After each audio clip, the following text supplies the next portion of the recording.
Hello, English Exegesis of John students. It's great to see all of your faces again, or rather, you all see my face, I suppose. I'll give you a more formal welcome to the course in a couple of weeks here, but I wanted to jump on and make some comments about the books so that you know why you're purchasing what you're purchasing, and you can also make some informed decisions about the optional texts that are listed on the syllabus. So I'm gonna physically show you these texts, and I'd encourage you to pull up the syllabus and turn to page, let's see here, page 5 of it. And I'm going to walk through first the required texts, some of the texts that you might do a book report on, or one of the other optional assignments on. And then I'm going to walk through the optional commentaries and talk about those just a little bit here. So the very first text that we have up there on the syllabus is Elements of Biblical Exegesis by Dr. Michael J. Gorman. This is going to serve as sort of our text for the first couple weeks of the class. It's really sort of a manual on how to do exegesis and what exegesis is. It's not the most thrilling and entertaining book that you will ever read in your life, but it really does have the essential knowledge for understanding what it is when we talk about exegesis and interpretation. Our next one is the Paideia Commentary on John by Dr. Joanne Brandt. This is going to be a shared commentary that all of the English exegesis students and all of the Greek exegesis students acquire, so that we're sort of all on the same page with respect to at least one commentary. And I'll talk about how we'll be on different pages with respect to other commentaries in just a moment here. Also shared with the Greek exegesis students is Encounters with Jesus, Studies in the Gospel of John by Dr. Francis Taylor Gench. This is sort of a really short book that has very short introductions to particular sections of John. So what we'll be using this book for is to really get us oriented every week for the particular part of John that we will be engaging. So that's going to serve as our orientation, and then some other texts are going to help us go a little bit deeper. And particularly this one, Interpreting the Gospel and Letters of John, an Introduction. It's by Doctors Sherry Brown and Father and Dr. Francis J. Maloney.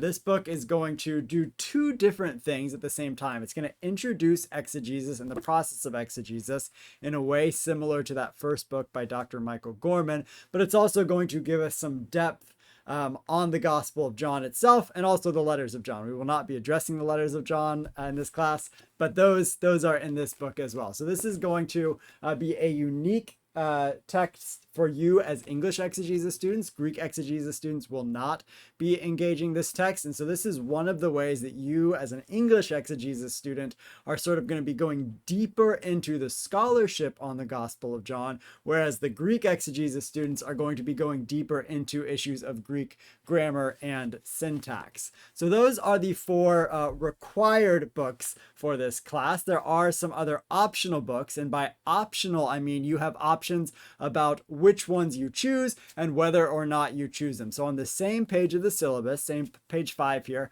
I give you a little text box about different books that you might acquire for this class if you want to complete an assignment related to them. And these are there's two different assignments here. One is called John and Mark ? And it's an assignment devoted to engaging the question of whether or not John knew the Synoptic Gospels. The Synoptic Gospels should sound familiar to you from the New Testament class, namely Matthew, Mark, and Luke, but particularly whether or not John knew and used the Gospel of Mark. So in the introduction to the New Testament class, we sort of introduced John as independent from the Synoptics, and we didn't really address whether or not John might have known the Synoptics. We did lay out some similarities and differences, but this assignment will ask you to sort of go a little bit deeper on that question. And one of the essential resources for doing that will be this recently published in the last 2 years collection of essays edited by Dr. Eves Marie Becker, Helen Bond, and Katrin Williams. So there's about maybe 15 or so essays in here that engage the question of John's knowledge of the Gospel of Mark in different kinds of ways. So if that's a question that is of interest to you, as as I'm saying all these things, if you think that's something you would really like to work on, that is one of the assignments that you might complete for this class.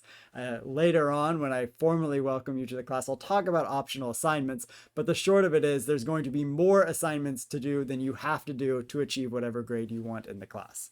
So this book is for that, for a John and Mark assignment, engaging the question of whether or not John knew the Gospel of Mark in particular. And the next 5 books here are going to be particularly for 2 optional book report assignments. So if you wish to, there will be 2 different times in the semester where you could complete a book report on one of these books. And I want to tell you a little bit about them to sort of pique your interest and see if there's any of them that you think you might be wanting to complete that assignment on. So the first one in that list or the second one in the list, I suppose, is Dr. Raymond Brown's The Community of the Beloved Disciple, the Life, Loves, and Hates of an Individual Church in New Testament Times. So this one and the next one on the list are sort of classic texts within Johannine scholarship, that they were very, very influential in the sort of mid to late 20th century. So this one was published in the mid 70s and had a pretty profound impact on this idea of the so-called Johannine community, another idea that should sound familiar to you from the introduction to the New Testament class. The same is true for this book by Dr. J. Lewis Martin called History and Theology in the Fourth Gospel. It really was influential in the late 20th century, particularly on this question of the Johannine community and sort of the development of the Gospel of John, how the Gospel of John came to be, how it came to be written in stages out of this or by this Johannine community. So those are the 2 sort of classic Johannine scholarship texts, and these next 3 are going to be a little bit newer insofar as they're published in the last between 5 and 20 years. So the first one is very new, published in the last 2 years by Dr. Karen A. Reeder. We read one essay from Dr. Reeder in the New Testament class. This one is titled The Samaritan Woman's Story, Reconsidering John 4 after #Church2. So really sort of engaging the Me Too movement, engaging issues of violence and abuse against women, and how that sort of has been reflected in the history of the interpretation of the Samaritan woman in John chapter 4. So a really engaging book, really interesting book, but the trigger warning is that it does engage issues of sexual violence and sexual abuse. The next 2, or the last 2, are both by Adele Reinhardt, who is a Jewish New Testament scholar. And in both of these books, I'll hold them both up at the same time, we have Befriending the Beloved Disciple over here and Cast Out of the Covenant over here. This one was written first, Befriending the Beloved Disciple. This one, Cast Out of the Covenant, is a sort of follow-up to Befriending the Beloved Disciple. Both of them are, in both of them, Dr. Reinhardt's is really bringing her Jewish identity to the interpretation of the Gospel of John, and sort of the anti-Jewish elements in the Gospel of John, or those places where the narrator in John will say something about Jews that really rub Dr. Reinhardt's rub her the wrong way, and she's sort of trying to work through how she might read the Gospel of John, and particularly these things that are said about Jews within the Gospel of John, in different kinds of ways. She reads it as a resistant reader, saying, I reject these sayings. She tries on other strategies where she sort of tries to have a conversation with the beloved disciple and really, treats the beloved disciple as a friend with much grace and gratitude, trying to understand where they're coming from.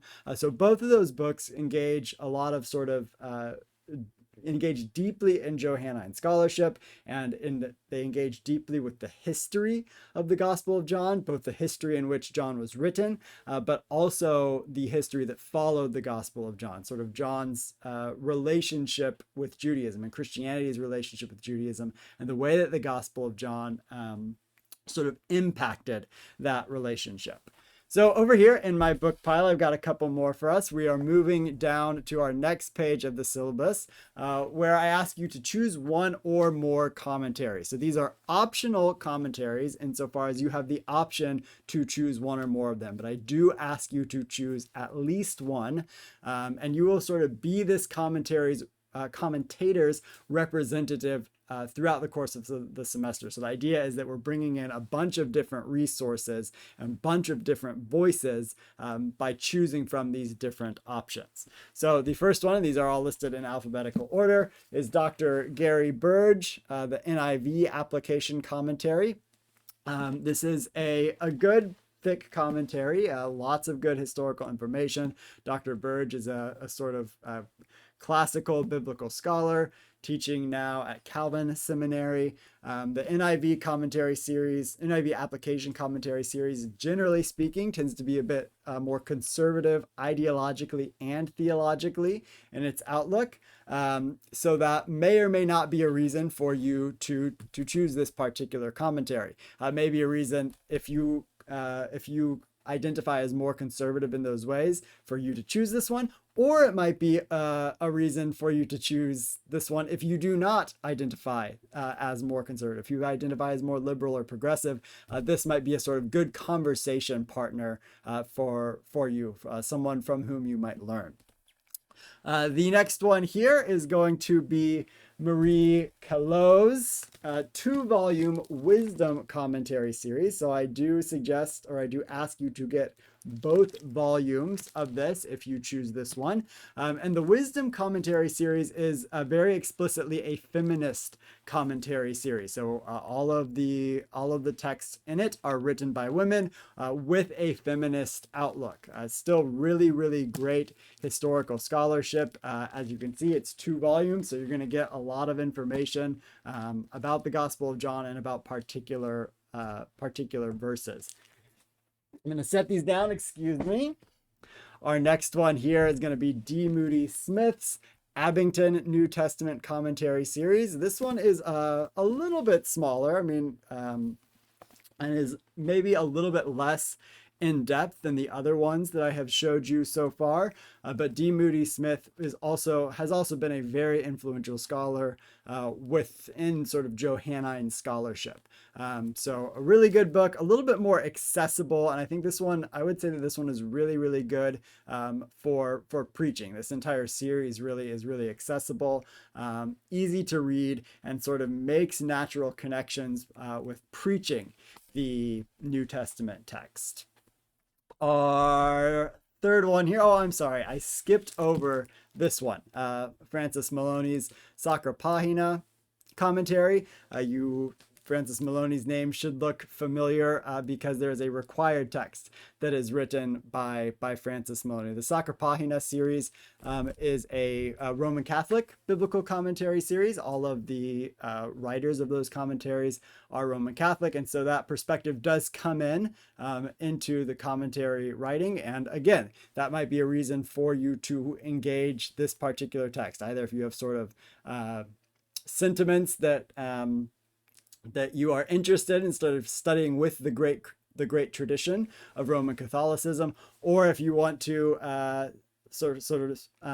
want to push back against the tradition of Roman Catholicism. So you might choose this text for sort of protagonistic or antagonistic reasons. And the very last book for me to comment on here is the last commentary in the list, Dr. Mary Ann May Thompson's John, a commentary in the New Testament Library series. This series tends to be not quite conservative. It's a sort of moderate, maybe slightly leaning in the conservative direction. Dr. Thompson teaches at Fuller Theological Seminary, so an evangelical seminary, with students who tend to be a little bit more progressive. And that's going to come into her own writing of the commentary as well. And also she is a woman commentator, a female commentator. So that may or may not be a reason for you to engage that particular commentary. So if you have any questions about any of these texts, what I mean by optional, what I mean by required, please do not hesitate to shoot me an email and ask me them. And in the meantime, I will be anxiously awaiting welcoming you formally to the class in just a few weeks here.